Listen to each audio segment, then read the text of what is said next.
ধর্ম উপদেষ্টা আছেন, ডক্টর ইউনূস স্যার আছেন, প্রত্যেকের কাছে আমরা আবেদন জানাই অতি দ্রুত অবমাননাকারী, কোরআন হাদিস নিয়ে কটূক্তিকারী এই আমল সরকারকে ফাঁসির কাছে ঝুলিয়ে সারা পৃথিবীতে জানান দিতে চাই যেন এই ধরনের ধৃষ্টতা আর পৃথিবীর মধ্যে কেউ কোনোদিন না। সম্মানিত উপস্থিতি, ইসলাম প্রিয় তাওহীদি জনতা, বর্তমান সময়ে আমরা একটা বিষয় দেখতেছি, আবুল সরকার নামে যে বাউল শিল্পী আল্লাহকে নিয়ে বেমানান কথাবার্তা বলেছে,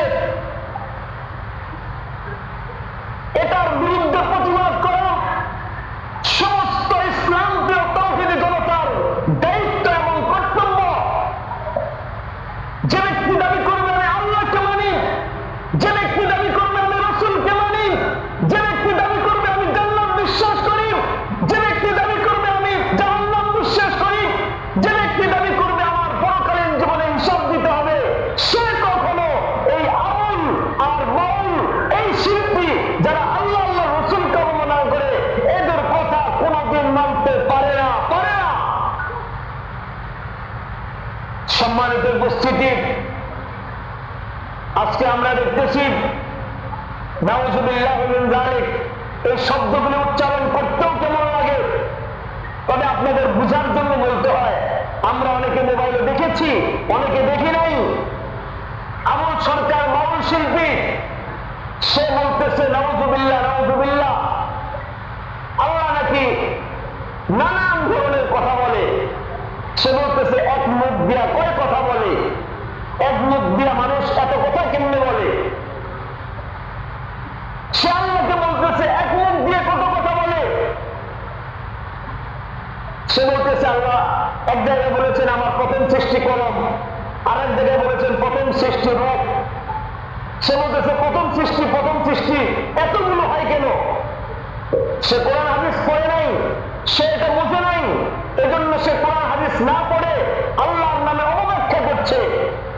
আবার সে বলতেছে দেখেন 17 নম্বর পারা 2 নম্বর পৃষ্ঠা সূরাতুল আম্বিয়া 22 নম্বর আয়াত আল্লাহ বলেছেন লাউ কানা ফীহিমা আলিহাতুন ইল্লাল্লাহু লাফাসাদাতা। আল্লাহ বলেন এই আসমান জমিনের মধ্যে এক ইলাহ ছাড়া যদি একাধিক ইলাহ এই পৃথিবীতে যদি থাকতো আসমান জমিন পরিচালনার জন্য লাফাসাদাতা, আল্লাহ বলেন তাহলে সবকিছু ধ্বংস হয়ে যেত। কারণ আপনারাই দেখবেন একটা জায়গায় যখন মানুষ পরামর্শে বসে 10 জন থাকলে 10 জনের 10 মত, খেয়াল নিতে দেরি হয়, ফয়সালা দিতে দেরি হয়। ফয়সালা হওয়ার পরেও কিছু মানুষ মন খারাপ থাকে, কেন আমারটা হয় নাই। একটা অনুযায়ী ফয়সালা হলো, একটা মেনে নিল, এ আবার এর বিরোধিতা করে। যদি খোদা একাধিক হতো, যদি রব একাধিক হতো, তাহলে আল্লাহ আরেকজনের সাথে পরামর্শ করা লাগতো। একজন বলতো বৃষ্টি দিব, আরেকজন বলতো বৃষ্টি দিব না, একজন বলতো রোদ দিব, আরেকজন বলতো শীত দিব। মতবিরোধ হতো, আসমান জমিন ঠিক থাকতো না। আল্লাহ 17 নম্বর পারার 2 নম্বর পৃষ্ঠা সূরাতুল আম্বিয়া 22 নম্বর আয়াতে বললেন লাউ কানা ফীহিমা আলিহাতুন ইল্লাল্লাহু লাফাসাদাতা। আল্লাহ বললেন আল্লাহ ছাড়া যদি আসমান জমিনে একাধিক কোন ইলাহ হতো, রব হতো, তাহলে আসমান জমিন ধ্বংস হয়ে যেত। আল্লাহর এই আয়াতের বিরোধিতা করে বাউল শিল্পী আবুল সরকার সে বলতেছে কি আল্লাহ এক কেন? যদি একাধিক কথা হতো তাহলে পরামর্শ করে সুন্দরভাবে তারা এটা পরিচালনা করতে পারত। এক আল্লাহর কি করবে? নাউযুবিল্লাহ নাউযুবিল্লাহ। সে কোরআন হাদিসের অবমাননামূলক কথা বলে, বাউল শিল্পী বলে ঠিকই আছে, আরবিতে বাউল শব্দ হচ্ছে পেশাব। ওই পেশাব মুখ যেমন, তার মুখ দিয়ে পেশাবওয়ালা আর গ্রামাটি এ ধরনের কথাবার্তাই বের হয়। বাউল শিল্পী, বাউল শব্দ হচ্ছে পেশাব, আরবিতে খুঁজে দেখেন। উপস্থিতি, এই জন্য আমি বলবো শুধুমাত্র বাউল শিল্পী নয়, আমরা মুসলমান মধ্যে অন্য যে কোনো ধর্মের সে তার ধর্ম নিয়ে বাংলাদেশে বসবাস করবেন, এটা তার অধিকার আছে। এক্ষেত্রে আমরা কাউকে কোনো বাধা বিপত্তি পৈতৃক সৃষ্টি করবো না, আমরা কাউকে মারা দেব না, সে তার ধর্ম নিয়ে বেঁচে থাকুক, সে তার ধর্ম নিয়ে বসবাস করুক, সেটা আমাদের কোনো আপত্তি নাই। কিন্তু স্পষ্ট ভাষায় ঘোষণা দিয়ে বলতে চাই, হিন্দু হোক, বৌদ্ধ হোক, খ্রিস্টান হোক, মুসলমান তো দূরের কথা, অন্য ধর্মাবলম্বী যেই হোক, নাস্তিক হোক, মোরতাদ হোক, কেউ যদি পৃথিবীর মুখে আল্লাহকে নিয়ে, রাসূলকে নিয়ে, কোরআনকে নিয়ে, হাদিসকে নিয়ে কেউ যদি পৃথিবীর মুখে অবমাননা করে, তা সে জিহ্বা কেটে ফেলা হবে, জিহ্বা কেটে ফেলা হবে, তাকে পৃথিবীর বুক থেকে খতম করে দেওয়া হবে। এমনকি আরো কষ্টের কথা, সেটা হচ্ছে আবুল সরকারকে গ্রেফতার করার পরে আবুল সরকারের পক্ষপাতিত্ব নিয়ে কিছু লোক তারা আবার আন্দোলন করতেছে, আবুল সরকারের উপর হামলা কেন, আবুল সরকার গ্রেফতার কেন? নাউযুবিল্লাহি মিন যালিক। আদ-দাল্লু আলাল খায়রি কাফাইলিহি, কেউ যদি নেক কাজ করে অপর ব্যক্তির উসিলায় সে তার যেমন সওয়াব পাবে, কেউ যদি অন্যায় কাজে, আল্লাহ বলেছেন সূরা মায়েদার মধ্যে, ওয়া তাআওয়ানু আলাল বিররি ওয়াত তাকওয়া ওয়া লা তাআওয়ানু আলাল ইসমি ওয়াল উদওয়ান, তোমরা নেক কাজে একে অপরকে সহযোগিতা করো, ওয়া লা তাআওয়ানু আলাল ইসমি ওয়াল উদওয়ান, গুনাহ কাজে, হত্যাকারিতা, অন্যায় কাজে কেউ একে অপরকে সহযোগিতা করবে না।